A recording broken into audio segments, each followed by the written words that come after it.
Bonjour à tous, et bienvenue dans cette nouvelle vidéo consacrée à décès de la chanteuse canadienne Céline Dion. Mais avant de continuer la vidéo, abonne-toi pour ne rien rater de nos prochaines vidéos. La nouvelle du décès de la chanteuse célèbre pour ses tubes S'il suffisait d'aimer, ou encore Pour que tu m'aimes encore, annoncée lundi après-midi sur Twitter, a provoqué un emballement médiatique sans précédent. Pas de panique, à 54 ans Céline Dion est toujours vivante et bien portante.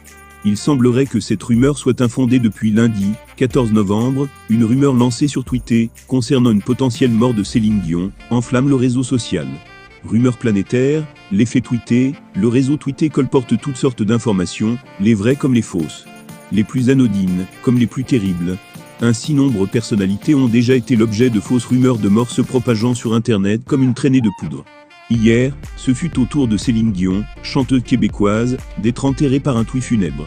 Tout est parti du message Céline Dion vient de nous quitter repose en paix publié sur le site de Microblogging lundi 14 novembre vers 14h15.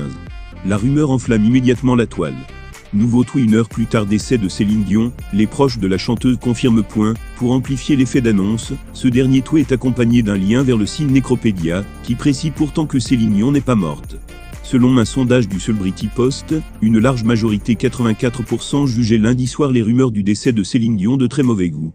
L'entourage aurait démenti formellement la mort de la chanteuse, la fausse information est ensuite reprise par quelques radios, puis par des médias du monde entier. Ce n'est que tard dans la soirée de lundi, que le porte-parole de la chanteuse se serait fendu d'un communiqué laconique, qui dément formellement le décès de Céline Dion. Les fans sont rassurés. Twitter est un outil d'information rapide, mais il faut être de plus en plus vigilant. De quelle maladie souffre Céline Dion depuis la fin 2021, quand Céline Dion a annoncé l'annulation d'une série de concerts à La Vega, les nouvelles sur sa santé sont entourées d'un mystère épais. Elle ne peut plus se lever de son lit, ni bouger, ni marcher, expliquait l'un de ses proches au magazine Voici en octobre 2021. Elle souffre de douleurs dans les jambes et dans les pieds qui la paralysent. Elle est très affaiblie et a beaucoup maigri. Si l'annulation des concerts de Céline Dion sont bien liées à des raisons médicales, sa maladie est marquée du sceau du silence depuis le début.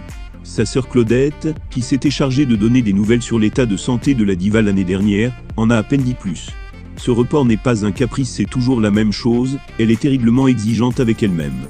Son corps a dit stop, expliquait-elle dans les colonnes de Paris Match, le 28 octobre 2021, expliquant que cet état était aussi dû à la préménopause, les changements hormonaux que ça entraîne. Les symptômes, eux, sont a priori connus. Céline Dion souffre de spasmes musculaires sévères et persistants, l'empêchant de monter sur scène. Ce qui lui arrive est douloureux. Mais il n'y a rien de grave, sinon elle me l'aurait dit. Céline n'hésite pas à se confier, et à demander conseil, quand quelque chose ne va pas. Je sais qu'elle a le moral.